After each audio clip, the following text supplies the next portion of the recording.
Is Mike White the answer for the New York Jets after his dominant showing in Week 12 against the Chicago Bears? We talk about that. The Jacksonville Jaguars' big win over the Baltimore Ravens. The Los Angeles Chargers' massive win over the Arizona Cardinals, and more coming up next on this edition of Locked On NFL. You are Locked On NFL, your daily NFL podcast. Part of the Locked On Podcast Network, your team every day.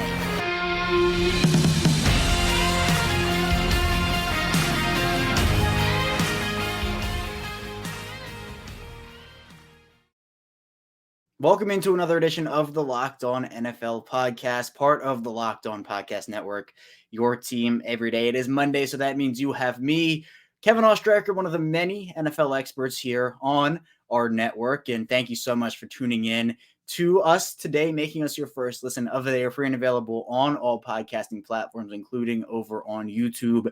And today's episode of Locked On NFL is presented by PrizePicks. PrizePicks is daily fantasy made easy. Just pick 2 to 5 players, and if they score more or less in their PrizePicks projection, you come up to 10 times money on your entry. First time users can receive a 100% instant deposit match up to $100 with promo code Locked On. That's PrizePicks.com, promo code Locked On. And we're here taking you through the biggest stories of the day on Sunday. There was a ton of NFL action, a ton of good NFL action at that. We're going to be diving into those biggest stories. First, talking with Tony Wiggins of Locked On Jaguars about Jacksonville's incredible win over the Baltimore Ravens for them as they win on a 2-point conversion. They could have tied the game with a kick. They opt to actually go for it, and they win. And the Chargers did the same thing. We'll talk with Daniel Wade of Locked On Chargers in the final segment about how big that win was for Los Angeles. But in the second segment, we'll dive into Mike White and if he is the answer for the New York Jets after they bench Zach Wilson, and now they turn to Mike White, and the Jets pick up a huge win over the Chicago Bears. So we'll talk with John Butchko of Locked On Jets about that. But first, we'll talk with Tony Wiggins of Locked On Jaguars coming up now. Well, what a wacky, wild game for the Baltimore Ravens and the Jacksonville Jaguars. A 28-27 Jaguars win in just a back and forth. We have weather delays everywhere. Here to talk about it with me, Tony Wiggins, the host over at Locked On Jaguars. And man, this was one of the games of the week. There were a couple in the NFL, but Tony, the Jacksonville Jaguars, they moved to 4-7, pulling out this win over the now 7-4 Baltimore Ravens. And this is a game where Doug Peterson trusted his young quarterback late in the game. Trevor Lawrence delivers in the 2-point conversion when they had a chance to tie the game. Jacksonville converts. I mean, what are the emotions that you're going through right now after watching such a crazy, wild game? Well, to let you know, 6 of their 7 losses have been just like that, minus the Christian Kirk circus catch over the middle and the Marvin Jones touchdown in the end zone. That's just they played this way all year. And that's why I keep telling people when they say the Jaguars are still the Jaguars, well, you haven't watched them. Because you saw a team today that does not look like a 4-win team. And but to answer your question about him trusting them, one of the other things that people were angry at him for is because these games were so close, they thought he trusted him too much. And they thought he was too aggressive, going for 2 when he shouldn't have. And I said, no, you don't turn that switch on and off. If you're going to be a franchise quarterback, here's the whole plate, go do it. And I'm going to be aggressive. And it was biting him in the butt the whole time. And all of a sudden today, it wasn't the first time he asked him to respond. It wasn't the first time he wanted Trevor to do what he did. And it wasn't the first time he wanted to go for 2. They're used to it by now. It just worked. It worked today. And now you see why he's been pressing him so hard. Don't put no training wheels on him or none of that stuff. We're either going to be it or we're not. And today he was it.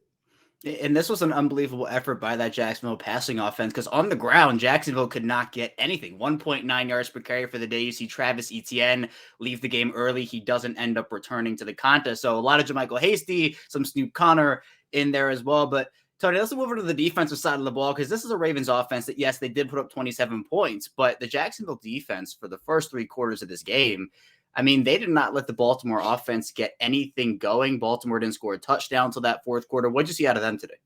They fly around and they're physical. I do think they've done some things differently. They've gone more to a base 4-3 than they normally do. And I think that's because they really didn't fear the wide receivers of the Ravens. They feared the tight end the most. So even when they normally go to a 4-2-5, which they start out in a 3-4, and then they go to a 4-2-5, sort of a nickel situation. Today they had a really big nickel in because they used 3 linebackers in their base set, and that's not something they had been doing. And when they didn't use another linebacker, they didn't use the third corner. They used the safety, Dewey Wingard, 42, who made a big play there at the end. So the thing is, man, is they just built this game plan. It seems like they had 2 weeks to do it, right? Because they was on a bye. They built the game plan and tailor-made it for Baltimore. The guy still had to respond, and I just think they did it because Baltimore's one of those teams, man, they ain't a bunch of trickeration. They're just going to line up in front of you and say, let's go. And anybody that does that with Jacksonville, the Jacksonville Jaguars are young, physical, and strong and quick. Now, when you start doing a bunch of stuff that young people don't understand, that's when you can get them. But when you're just going to line up in front of them, no, they're going to give you a game now because they can lift some weights and they can run.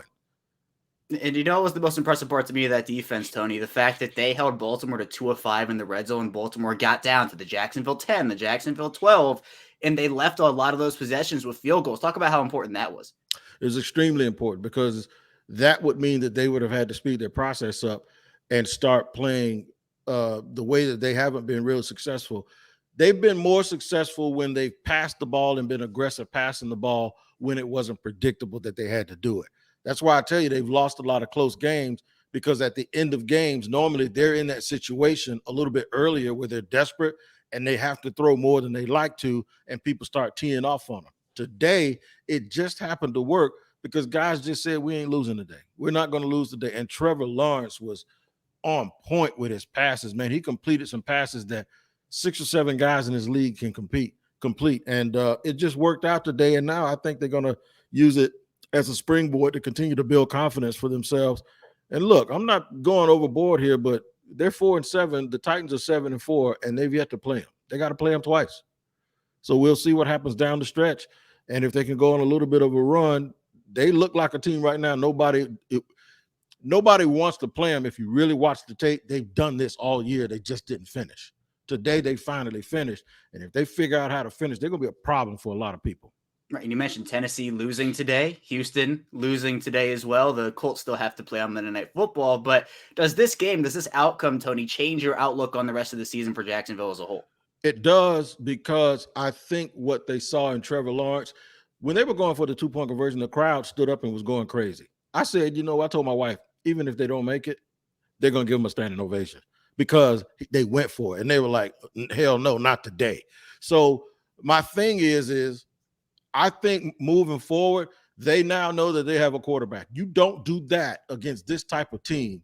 And this is the 3rd week in a row he's played well. They was down 17-0 to the Raiders, and they came back and won. They played really well in Kansas City, and he played extremely well. And this is the 3rd straight week where he's done this kind of stuff. And today he did it against Lamar Jackson.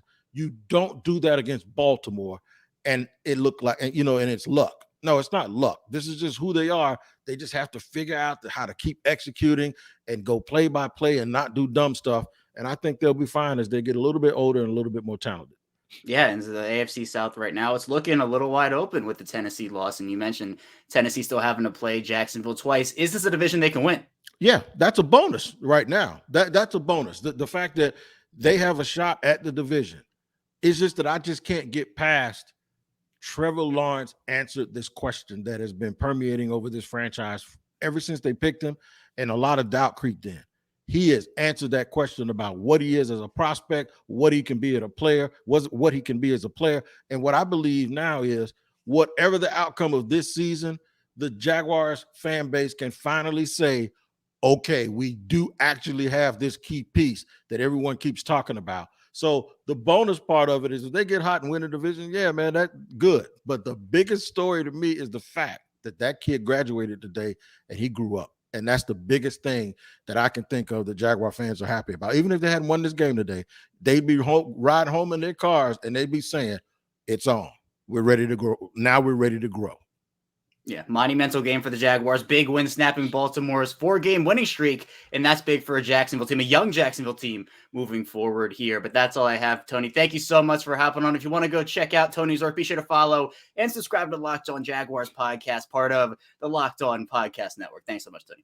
The Jaguars are a hungry team. And again, while it might not be their year, they're not out. They're not out of it by any stretch of the imagination. They can still make some noise. And Trevor Lawrence answered a lot of questions on Sunday about the NFL player that he is and if he can be that franchise quarterback for the Jacksonville Jaguars. Coming up in our second segment, we'll be diving into if Mike White is the answer for those New York Jets with John Butchko of Locked On Jets. So be sure to stay tuned. Still a ton to talk about here on Locked On NFL. But first, this episode is brought to you by Audible. Audible is releasing a slate of new football podcasts that I'm sure you're going to love. You can find Block Forever now wherever you get your podcast. Block Forever is a brand new podcast from former NFL All-Pro Ryan Khalil on Audible. Khalil talks about the conversations and takes those conversations about football to the next level. He gives football fans an insider's look at the game through the eyes of the greatest players and personalities of all time. He sits down with star players, coaches, former pros across the league to get real about what happens on the field and behind the scenes. So you have inside locker rooms, during team meetings, and even back at the team hotel. So you'll hear from Christian McCaffrey talk about his love-hate relationship with fantasy football. And even Juju Smith-Schuster give his most recent honest opinion on other players and positions in the league. So catch the full Block Forever series available anywhere you get your podcasts, available everywhere now. Audible, get in the game. We're back here, our second segment of Locked On NFL here. Kevin Ostraker still here with you. Thank you so much again for making us your first listen of the day here on Locked On NFL. Be sure to make your second listen of the day Locked On Sports Today. From the games that matter the most, the biggest stories in sports go beyond the scoreboard and behind the scenes with local experts and insights only Locked On can provide. Locked On Sports Today, available on this app, YouTube, and wherever you get your podcast. But now we're going to talk with John Butchko of Locked On Jets about the now 7-4 Jets still in the thick of things in the AFC East and the AFC playoff picture. And if Mike White is their new answer after benching Zach Wilson. So let's dive into that conversation coming up now. Well, the New York Jets win, and they win big over the Chicago Bears in Week 12, 31-10. But it wasn't Zach Wilson at the helm of this offense. It was Mike White, and he delivered. And here to talk about that with me is John Butchko, the host over at Locked On Jets. And John, I know there was a lot of storylines earlier in the week about Zach Wilson, what he had to say to the media after the New England's loss, and now the Jets moving to Mike White. And this is a performance from him. I mean, he completed 22-28 passes, 315 yards, 3 touchdowns. Garrett Wilson has a phenomenal day. What did you see from Mike White in this one? Well, believe it or not, this is actually not the best game Mike White has played with the Jets. Last year, he played a game on Halloween where he threw for 405 yards against the Cincinnati Bengals, a Bengals team that almost won the Super Bowl last year. And then he kind of regressed after that. What we saw from Mike White is what the Jets need from their quarterbacks this year. This is not a particularly quarterback-dependent team. They have an excellent defense. They have a really solid run game. What they need from their quarterback is just competency. They need a guy who can get through his progressions. They need a guy who can find the open receiver. They need a guy who can limit the mistakes. They have gotten that from Zach Wilson at times, but not consistently enough. Mike White, it was night and day with him between Zach Wilson last week and Mike White this week. Mike White knew where to go with the football. He found the open receivers. The Jets don't need Patrick Mahomes level playmaking. They just need a guy in the pocket who knows where to find, who knows the play call, who understands the concepts, who understands how to get the ball there. And Mike White did that to perfection on this day. And so do you think with this performance, assuming he doesn't necessarily have a game that is just horrendous, he's now locked up that starting job for the Jets moving forward? I think he has for this next week. I think it's a week-to-week thing. It may be a little bit more than a week-to-week thing because this was the best quarterback performance the Jets have gotten all season long. And I don't think it's even close. You could look at some of the early Flacco games, but there was a lot of production against prevent defenses when the Jets were way behind in those games. There was a game Zach Wilson led a 10-point comeback in the fourth quarter against Pittsburgh, but he was kind of uneven in that game. Mike White was great in this game from start to finish. So based on that, his job may not be on the line next week, but I think the Jets are going to wait to see how this plays out. By all accounts, in the media, the reports have been that the plan is eventually to get Zach Wilson back in there, but it depends on how Mike White plays. If Mike White keeps playing effectively, he's not going to give the job back. Yeah, and it's key for them because the Jets, you're right, they have such a good defense and the run game's been really solid for them that if Mike White just goes out there and just does his job, I mean, the Jets can do a really good bit of damage this year. But with Wilson, when would you expect that? Do you think that maybe come early mid-December he would get that job back? Because it really just feels like a fluctuating thing where anything can happen at this point. That's exactly what it is. I think if the Jets were being honest, they would tell you they're not sure what's going to happen. I think it's very much a thing that's going to be up in the air. I don't think the Jets ever envisioned that they'd go to Mike White if Zach Wilson was healthy this season. So we'll see. I am a little skeptical that Zach Wilson's going to come back in and be a vastly different player. He's a guy who, frankly, is very raw as a quarterback right now. I mean, his fundamentals are very inconsistent. You saw that last week against New England. I think the biggest issue is just his mechanics are really kind of out of whack. And that's been the case for 2 years. I don't think 2 to 3 weeks is enough time to fix that. I'm not even sure a full offseason is enough time to fix that. But I really don't think Zach Wilson's going to come back and be a fundamentally different quarterback.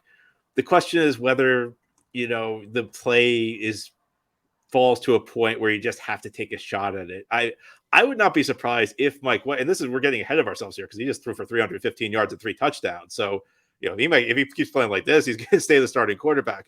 But in a world where Mike White maybe falls back to earth when the Jets face a better competition, I think there's a possibility the next guy to come in would be Joe Flacco, and then we'd see what Flacco could do. And then after that, maybe, you get to a point where if Flacco struggles, then you say, well, let's see how much further along Zach Wilson is. So I think it's very much in flux. It's very much up in the air, and it really depends on the results of upcoming games. If Mike White had played poorly in this game, I think the Jets may have made a change next week. Now there's no chance of that happening. And he played so well in this game that I think he probably, even if he plays poorly next week, he probably bought himself one bad game that he can get past and keep the starting job. Yes, we just have to wait and see. Right. So if Mike White is the answer right now would probably be unclear. Yes, I would think that's a very good way of putting it. Yeah, but for now, John, do you feel like with everything that's gone on, with Wilson now being benched by his team, being the second overall pick just a season ago, that he has any long-term future in New York right now? It's not clear. Everybody wants to make it sound like there's no way you could come back from this. But you and I, Kevin, we've both seen quarterbacks who have been benched who have come back. It's happened in New York before. It happened with Phil Simms, if you want to go way back. Bill Parcells benched him a number of times, and he won the Super Bowl with the Giants. With Zach Wilson, I don't think it's a matter of whether his career is over. I think it's a matter of whether he can improve enough. Because as much as we could talk about like the locker room stuff and his comments after the game last week, and look, I think that played a role in the benching. I think that there are issues in the locker room right now with Zach Wilson, and I think that there's frankly a belief, and this is just me reading into things, it's nothing I've heard explicitly. I get the feeling, just based on what I've heard, based on what I've read, though, that the locker room is kind of behind Mike White right now. So I don't mean to dismiss any of this, but the biggest problem with Zach Wilson is he's just very raw as a quarterback right now. His field vision is very limited. I mean, he struggles to get off his first read, and even when he's making the right reads, his footwork is kind of a mess. And are these things fixable? Well, in theory, anything's fixable, but it's not easy to do. It's not easy to learn how to read a defense from scratch the way Zach Wilson kind of needs to do. And on top of that, it's not easy to fix your footwork when your mechanics are very inconsistent. So I think it's more a question of whether Zach Wilson can improve to the point, because more than anything else, the reason he was benched is that he just hasn't developed to the way he should have developed. And, the Jets having a good season so far probably plays into this. If the Jets, are a team like Chicago right now that, is under 500 near the top of the draft order, do they make this change? Probably not. I mean, I think you'd probably stick with Zach Wilson, but would your concerns be any less? I don't think they would be. I think the reason he was benched in part was that the Jets are right in the playoff mix right now. So when you're in the playoff mix, you have to try and put the best guy on the field, especially when you're a team that has not made the playoffs since 2010. But the bigger issue right now is Zach Wilson's level of play. He just has not developed. So I don't think the benching is the kind of thing that's going to destroy him mentally. I don't think that that's the issue. I think the issue is that it's more tangible. It's just he hasn't played well enough.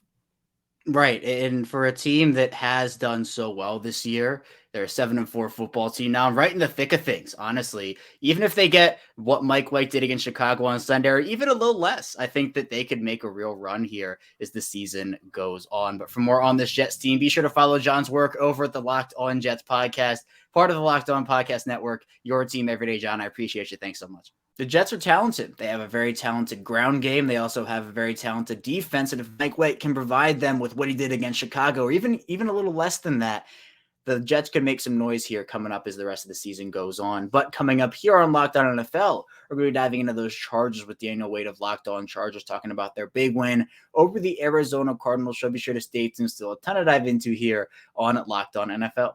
But first, this episode is brought to you by PrizePicks, and another good week of fantasy for me. I'm on a roll here in fantasy, and I love fantasy. But if you want a different twist on fantasy, be sure to check out PrizePicks, and they have a ton of current entries you can use, also a ton of different games and formats that are super easy to play. And how it works is you pick 2 to 5 players, and if they will go score more or less in their PrizePicks projection, you can up to 10 times money on your entry. There's no competing against other people, so there's U-Burst projections available. PrizePicks offers projection on any sport that you watch, including the NFL, the NBA, the MLB, NHL, PGA, college football, college basketball, and so much more. Entries can be made in 60 seconds or less. It's that easy. You have safe and fast withdrawals, and they're currently operational in over 30 states and Canada.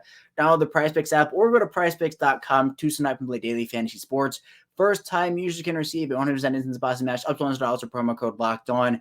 If you deposit $100, PrizePicks will give you $100. You deposit $50, PrizePicks will give you $50. If I get sent a promo code Locked On to sign up for an instant deposit match of up to $100. We're back here rounding out Locked On NFL on Monday. Kevin Ostraker, your host, still here with you. Once again, thank you for tuning in, making us your first listen of the day. Be sure to subscribe on YouTube, follow along in audio form as well. We're going to dive into a conversation with Daniel Wade of Locked On Chargers. We talk about the Chargers' big 25-24 win over the Arizona Cardinals in Week 12. In the same fashion, Jacksonville ended up winning their game. Let's talk about that now. Well, the Los Angeles Chargers pick up a big 1-point win over the Arizona Cardinals in Week 12. You're here to break down that game, just what the outlook on this team is Daniel Wade, one of the hosts over at Locked On Chargers. And Daniel, big win. You get the 2-point conversion, aggressiveness by Brandon Staley and company. I mean, what are you kind of going through emotionally, kind of watching this unfold and hoping the Chargers can get it in the end zone and win this game? I mean, the first thing that came through my mind is you want to be aggressive now. I mean, Brandon Staley has taken a step back in the aggression department in 2022, and he had a chance earlier in the game to go for it around midfield, with the offense kind of cooking and the defense getting cooked, and he didn't do it. It ended up working out for them. They got the ball back. They go down. They go for 2 there. But, I mean, it's just, of course, right? That's kind of the other thing that goes through your head when you're watching the Chargers. I mean, these games always end up being decided by something weird, something crazy at the end of the game. And for the Chargers, they lived up to their hype this weekend, getting that big win for them. I mean, it felt like almost a must win for them, Kevin. And it was huge to see the Chargers not only do it, see Brandon Staley get a little bit of his swag back, going for 2 in that situation, making, a decision that may at the end of the day end up have saved the Charger season potentially. Right. This is now a 6-5 football team, which is a lot better than a 5-6 team. And when you're talking about Justin Herbert, Dan, you have a clean bill here. You have 47 in pass attempts, but he has 274 yards, 3 touchdowns. What did you see out of him in this one? He looked great. I mean, he did also, lead the game-winning touchdown drive, comeback touchdown drive, game-winning 2-point conversion. I know he's been taking a lot of flack as the social media quarterback has been the thing around him lately.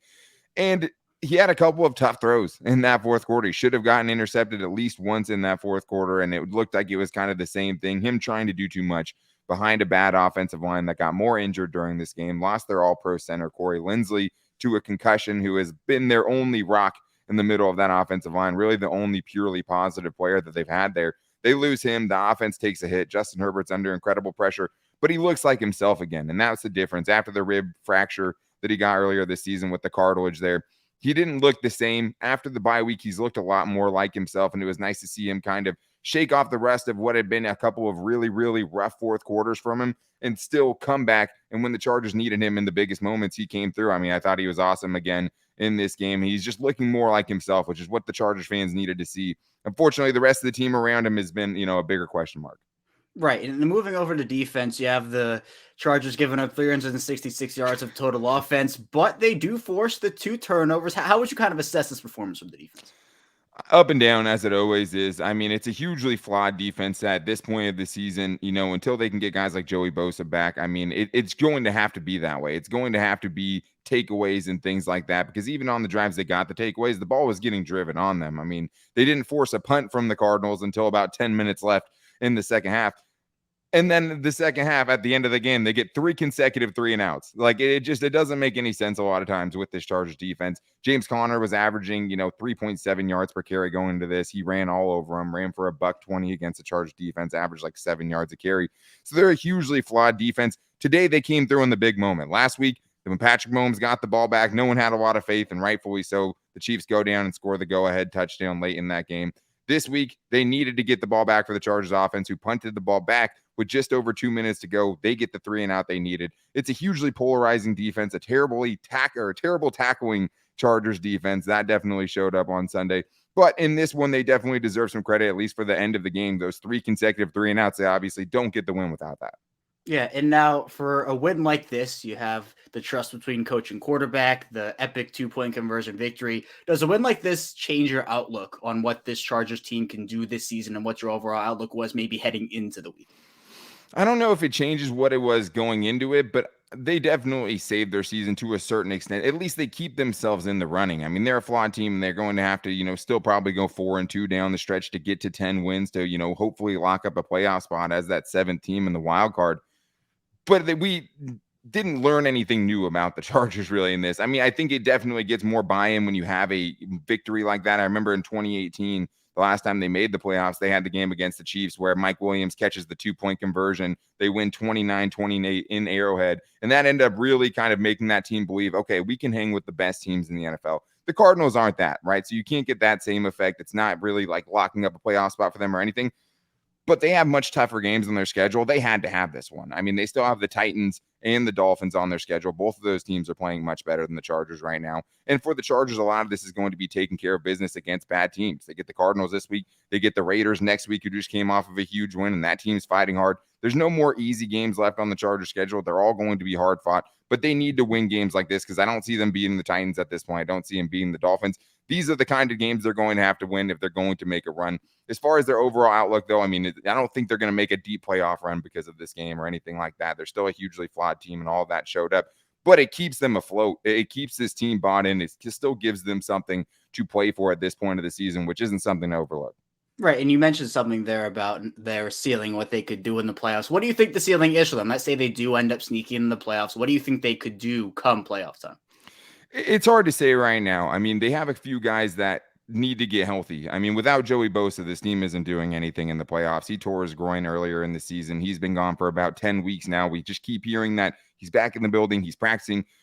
But there's just really no other hope for this Chargers defense outside of that, right? Unless you just have a ton of guys that are already in the building, just stepping up and playing way out of their mind, right? To get a decent to, average defense from this team right now. If they get Joey Bosa back, if they can make significant strides defensively and work out some of the kinks they have offensively, you also add in getting someone like Mike Williams back, it's going to be a team you don't want to see in the playoffs because Justin Herbert is still that dude. He showed it again today in the fourth quarter. He came back, led his team to victory. He has weapons like Keenan Allen, Josh Palmer, who's emerging as a star right now. Austin Eckler is always a freak of nature. That dude just always ends up producing. They have the weapons to make things interesting in the playoffs. It's still hard to say, okay, this is a win that's going to, give them a deep playoff run. But I think they're going to be a tough out if they can get some of those guys back. I mean, I know if I was another AFC team, I would not want to see the Chargers when it comes time for it. Yeah, there are a lot of those AFC teams right now. Things are very bunched up, and I think the Chargers could definitely make a run as the season goes on. If they pick up some big wins, they could definitely sneak in here as the season goes along. But Daniel, thanks so much for hopping on. For more on the Chargers, be sure to check out Daniel's work over on the Locked On Chargers podcast, part of the Locked On Podcast Network, your team every day. Daniel, thanks so much.